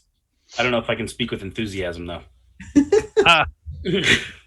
I'm a nature lover, and I think this is a brilliant solution. I'm all for it. Doesn't seem like such a big deal to me. I like landscaping that has a rough and unfinished look. It's less artificial. Natural look is one thing. I could hardly get out of my car today because of the blackberry bushes. Oh, I'm not so sure about this. I think we're being kind of hasty here. If you've studied the zodiac, you'd know that the sun is in the house of Taurus these days. Here's what my horoscope said this morning. You need to reach a decision organically. There's no way for you to rush it. Point of order, Chair. State your point. The last speaker's accent appeared to be out of order. The point is well taken. Members are reminded that under Robert's Rule of Order, discussion must be relevant and in a proper accent to the topic at hand. I think we can't really address this unless we look at the governor's report on climate change. I was reading it the other day, and I was really impressed with the official recommendations. Point of order, Chair. State your point. I believe the governor's report on climate change is not germane to the discussion right now. The chair will ask the council to decide this question. All those who believe the governor's report on climate change is germane to our discussion right now, please say aye. Aye. All those who believe it's not germane, please say no. No. No. The noes have it. The report is not germane, and we will not discuss it at this time. I don't think we need to hire a herd of Rent-A-Goat to find the goats. A glance around the chambers should be enough. Point of order. State your point. That is an insulting remark.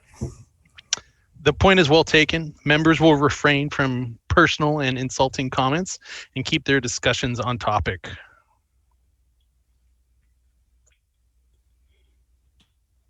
Rosemary?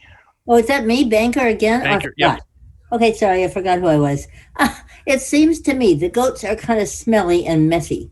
I'm worried that this is going to downgrade our professional image. It seems to the chair that you're worrying too much about appearances. Can't you get down from your high horse and consider what's best for the planet? Whoa, point of order, Chair. State your point. The chair is out of line here. Under Robert's rules, the chair has to follow the same rules as the rest of us and may not make personal remarks. Points well taken.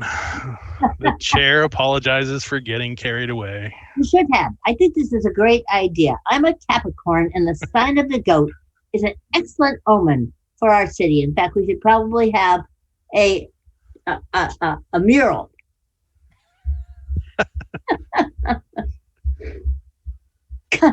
In my opinion, anybody who supports this nutty idea is a bozo. Point of order, Chair. State your point. The word bozo is an insult. The chair will rule that the word bozo is an insult and may not be used. Appeal. Second.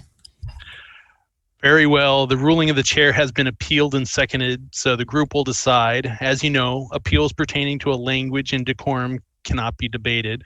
It's just a straight up and down vote. All those who believe that the ruling of the chair that bozo is an insult should be sustained, please say aye. Aye. Aye. All those who disagree, please say no. No. Very well, the ayes have it, and the ruling of the chair is sustained. Members may not use the word bozo. Clerk, please be sure to record this in the minutes. Is there any further discussion on the motion as amended? Very well, we'll take a vote. All those in favor of the motion that the staff can be directed to hire a herd of goats from Rent-A-Goat in order to trim the grounds at a maximum cost of $12,000 per year, please say aye. Aye. Aye. All those opposed, please say no. No. The ayes have it. The motion passes and staff will move ahead. Well done. Well done, you all. Thank you so much. All right, when are the goats coming? You'll just have to see. Sometime after the bike lanes. Right. Bike lanes first. So that's a great segue to inappropriate remarks, which we're going to talk about. So this is our last of our fundamental guidelines, that courtesy and respect are required. It's a basic principle of parliamentary procedure that debate must be germane, which means relevant to the topic at hand. Certain kinds of remarks are inappropriate because they're not relevant. So courtesy and respect. So there are 5 types. I'm just going to race through them. Personal remarks about others, except for conflict of interest issues, about other members. Discourteous remarks, insulting language and attacks. Inflammatory language. Criticizing past actions of the group. You can't criticize, with 2 exceptions, if the subject is under discussion by the whole group, or if you're about to propose a change at the end of your speech. And finally, remarks that are not germane. That's kind of the umbrella that covers everything else. So I will send you this paper, Inappropriate Remarks on Local Government Councils. So during the meeting, council members have a duty to be polite to their colleagues, their staff, and everyone else. It's part of their fiduciary duty of obedience to the goals of the organization. Now, let's have an example. Hold on a sec here, and I will just share this again. Very good. Let's have an example of a remark. You're only saying that because you're a banker. So that's a personal remark. That's and Robert says the measure, not the member, the thing we're talking about, not the member, is the subject of debate. One thing that's been helpful to me is this idea that the focus of your meeting is words on paper. Words on paper. Focus on the motions and not on the people who make the motions. And we recommend that council members take this approach outside the meeting also. Sometimes you see cities where the council members are splashing their opinions of their colleagues all over social media. You know, they're just a bunch of racists and stuff. That does not help your community, and it does not help you advance your community's cause. Focus on actions taken, and do not criticize colleagues outside the meeting. So we had that fundamental guideline, one thing at a time, for germaneness. And here's a great tip. Members will kindly keep their remarks strictly to the topic under discussion. And again, remember, if any question arises, the chair rules, subject to appeal, but the chair may also turn immediately to the group to ask the members to decide. Ultimately, it's the group's call. So here's another paper on that, how to be objective about subjective comments. How to be objective about subjective comments. Now, what about the deer in the headlights problem? You know, you hear something and you know that it's off, but how do you quickly label it and respond to it and process it appropriately? So we have a tool which is available for purchase on our website. It's called the Wait cheat sheet. Wait, what should I say? And down the left-hand side, it's got the different kinds of remarks people can make. And across the top, there are 3 columns. So if you're the chair, this is your column of remarks. If you're a member speaking about another member, this is your column. And if you're a member speaking about the chair, that's your column. This is the only place I know of where you can find these remarks with regard to the chair. And it's laminated. One of my friends calls it a placemat. And on the other side, we've got the motions chart showing the precedence of motions in Robert's rules. Now, I just want to quickly mention that we're speaking here with these inappropriate remarks about discussion within the council meetings. It's you all speaking to and about each other. These prohibitions do not apply to the public when they're giving public comment. Attendees do not have the right to disrupt the meeting, but in general, the courts have found that mere words do not constitute disruption. And if a free speech issue comes to court, often the local government loses the case. So you want to be prepared. If things get hot in your city, you want to get an action plan. And we recommend that you not dialogue. Don't back and forth dialogue with the public. If the chair starts dialoguing with the public, the situation can very quickly become confusing. If you respond to some speakers but not to others, it can be interpreted as showing bias. Now, of course, you must have, and I know you do have, other channels to communicate with the public and learn their views. You have to be responsive to the public and you have to appear responsive to the public. So forums, surveys, personal interactions, a form on your website, whatever, but that's obviously a key part of your job. So we have this guidelines for public comment in local government that I will also send you. So we're going to do a quick review now, just romp through. I invite you, if you don't already get it, to subscribe to our monthly e-newsletter. People tell me they like it. We try to keep it short and sweet. We also have a blog on the website and a new advice column, Dear Dinosaur. I'm having a lot of fun writing short little entries for that. And of course, you can always email me anytime. I love parliamentary questions. We'd love to hear from you. This is our book, Mastering Council Meetings, which I know some of you have. It's written for you. It's written for elected officials and staff. And we have this, which I'll also send you. This is a citizen's guide to effective conduct. It's not a Jurassic Parliament product. It was prepared by a group of parliamentarians as a pro bono project. And MRSC offers it on its website, which I think is a high commendation. So I said you could describe how the authority of the chair is more important than any single individual, even the chair.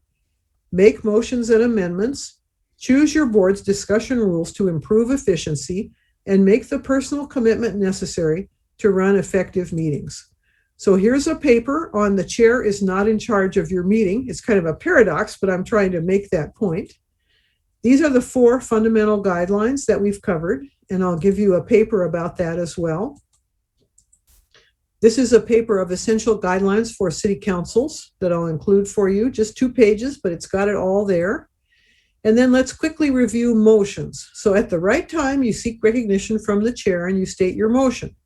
Chair, I move that we issue each council member a $500 bonus in recognition of their service during the pandemic. And after the motion is seconded by another member and stated by the chair, you explain why you think it's a good idea. Then after another member makes a motion, just call out second. You don't need to be recognized.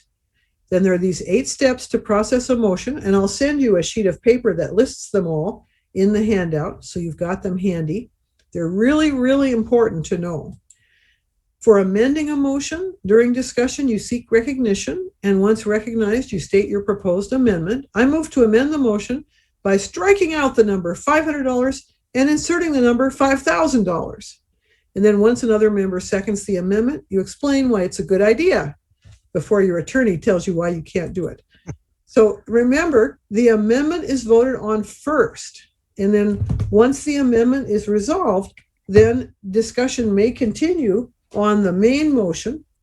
Further amendments may be made. And then finally, the vote will be taken on the main motion as amended. That's the kind of most technical thing we're doing tonight.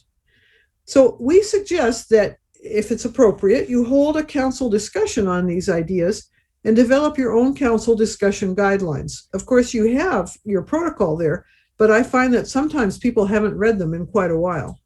And we have this paper, Sample Discussion Guidelines for Local Governments, which we give full permission to adapt or modify in any way that works for you. Then we ask you to commit to using this information as a tool for better meetings, not a weapon. It can be helpful to plan an education minute at the start of each meeting to remind and set the tone.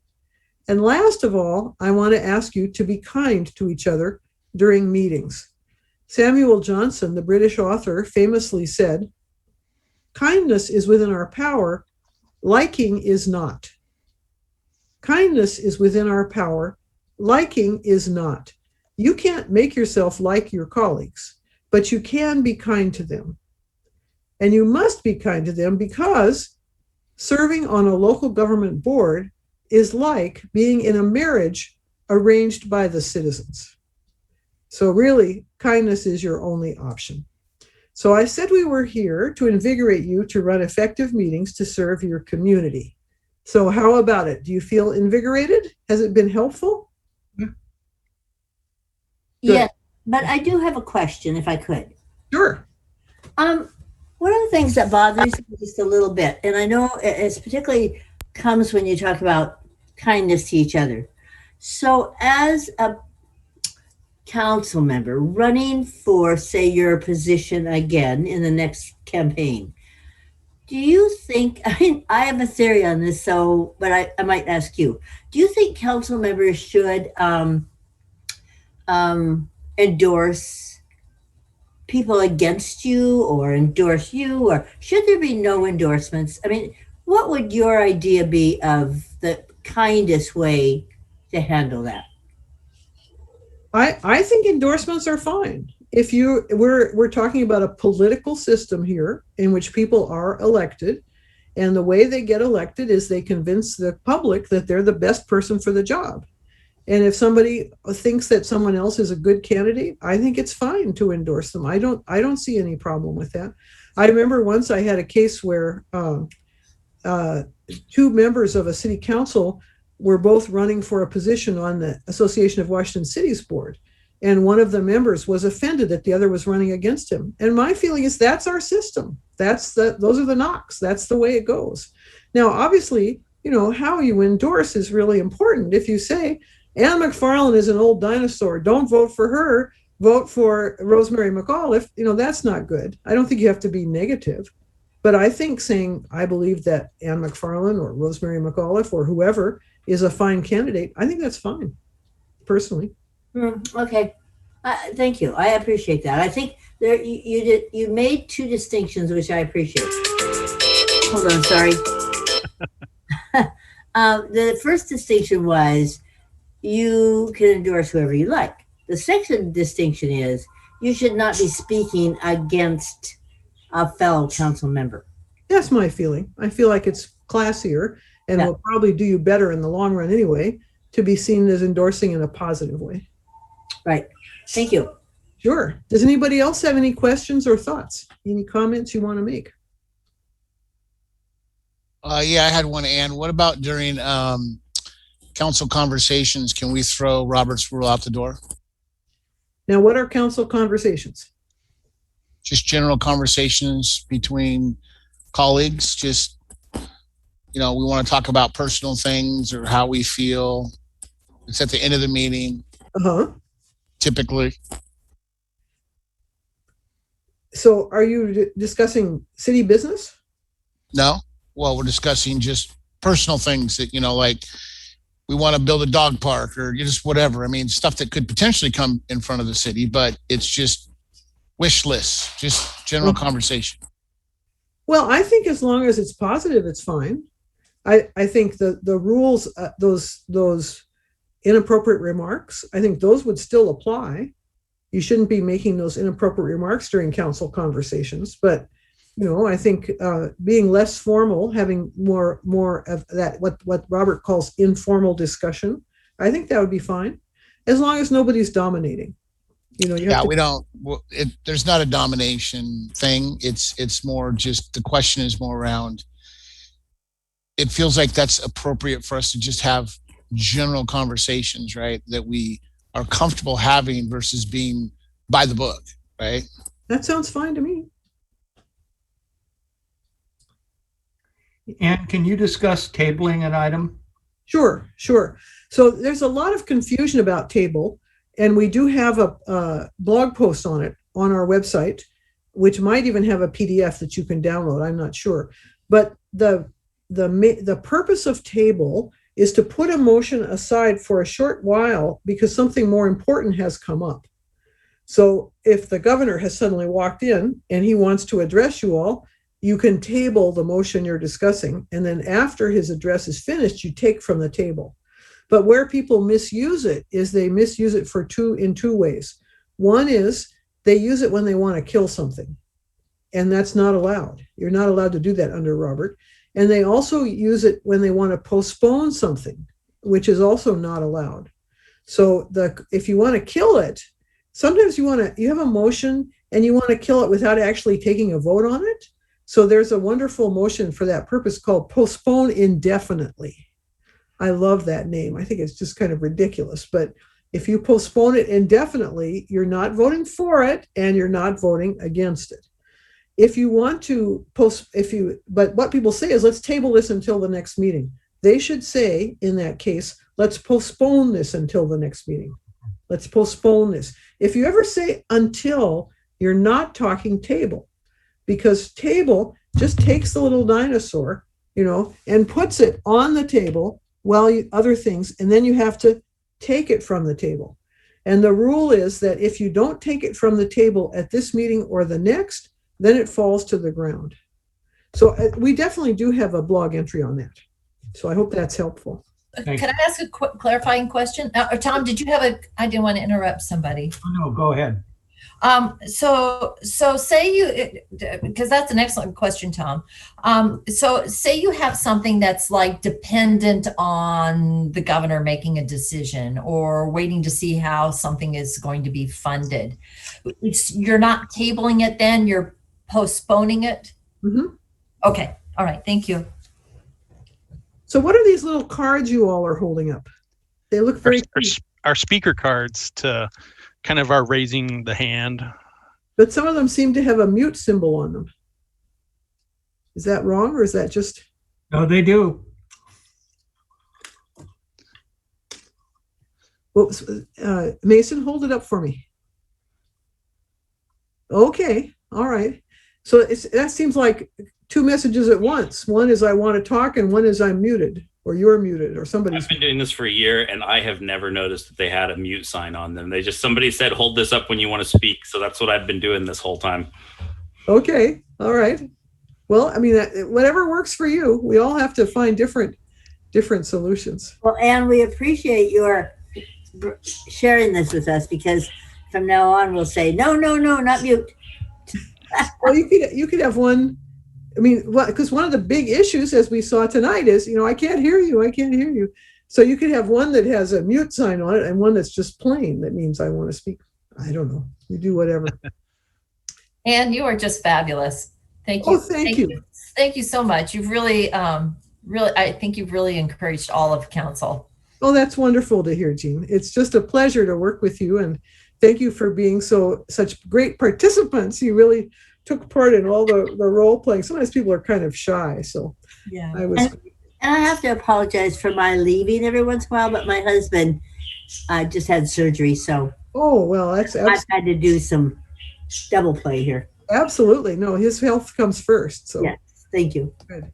I did have one more question for you, Ann. That's Absolutely. okay. Sure. So, do you do trainings for newly elected officials? And how would one get your information to newly elected officials, or even people running for office? Well, sure. So I do. So these kinds of trainings are arranged when city council comes and asks for a training.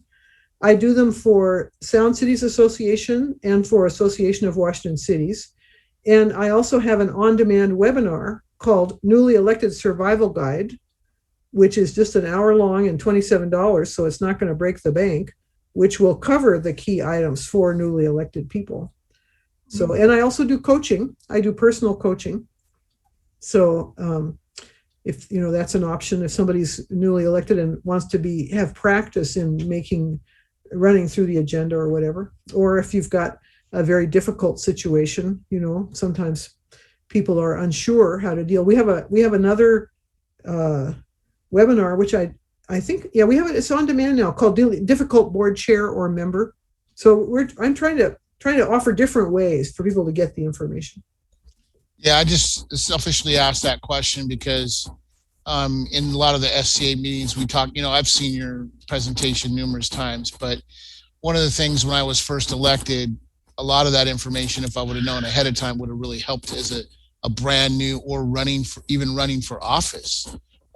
So just ensuring that that training is available for those who are running so they know what to expect is also good. Well, thank you. I'm glad to hear that, and I'm happy to offer it.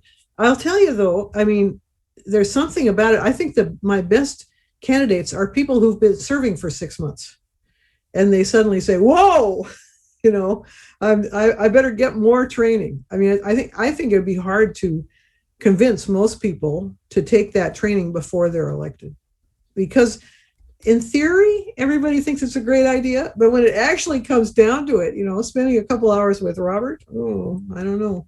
It should be a requirement. Well, I'm all for that. You convince the governor to make it a requirement, and I'll trundle out there and do my best. So, I second that. So nice to meet you, Aaron, and to work with you, Liam, and Mason, and with other older friends from farther back. Rosemary. And now you're muted again. All right. No, and really, everybody should hear you. It's very important, and I really appreciate your presentation tonight. So thank you, Ann. Thank you. Thank you so much. Thank you for your kindness. All right, Mr. Mayor, anything else? I believe I think we all got invigorated tonight. I know I feel the energy from this, and yeah, I have to say I thoroughly enjoyed the second role playing that we did. Isn't that fun? Yeah. Great. Well, blessings on you all, best wishes, and I just think it's really exciting time for us now. We're all going to slowly pull out from the groundhog hole that we've been. I have a friend who sends a holiday letter on Groundhog Day, and this year he had this big cartoon of this groundhog saying, "Every day is Groundhog Day." So it's so wonderful to be slowly emerging. Thank you so much. Thank you. Take care. Thank you. Bye-bye. All right. So that brings us to our final agenda item of the evening, council conversations. If anyone, Deputy Mayor Zorns. I had nothing to talk about until y'all started reading, and I'm like, we need to have story hour with council. You guys are fun, just a lot of fun. We could have a real good time. So when COVID is off, let's have story hour. The library has it. It'd be fun. We could meet kids. You guys would rock it. Well, I have to tell you the story while you're talking about that of the public works man who helped me yesterday at Safeway find my husband who disappeared with his walker. And so he's getting chicken and I'm getting vegetables. And next thing you know, him and his walker have disappeared. And And this nice public works man was ordering chicken, and he helped me find him. He was in the men's room. So I just told Aaron today how much I appreciate him. My husband, Jim, wants to send him flowers for helping us. That was wonderful. I just wanted to share that.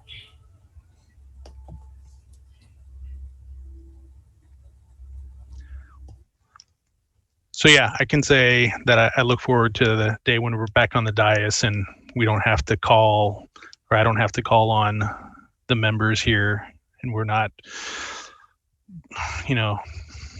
worried about double speaking at the same time and everything. So, and we can have more of that conversational discussion, can be more free flowing than these virtual discussions. I guess I will just say I'm thankful that everybody's stayed healthy through this time. All of us have been blessed to be healthy, and hopefully all of our families have been healthy. But the light's coming. Hopefully we will be together soon, and I can get out of this crazy house with these loud kids behind me who basically need to get out of the house. So I'm just appreciative of all you guys, and this has been a great meeting, especially being with Ann and hearing her every time she gives a presentation. It always lifts my spirits and those around. So I'm just thankful that we had this meeting. It was a good one. James, it sounds like that most of the time over here too. So solidarity there. Mute button is my best friend. I got it on speed mute. I was really happy I was muted, I don't know, like an hour ago. It's like, ooh, something spicy out there.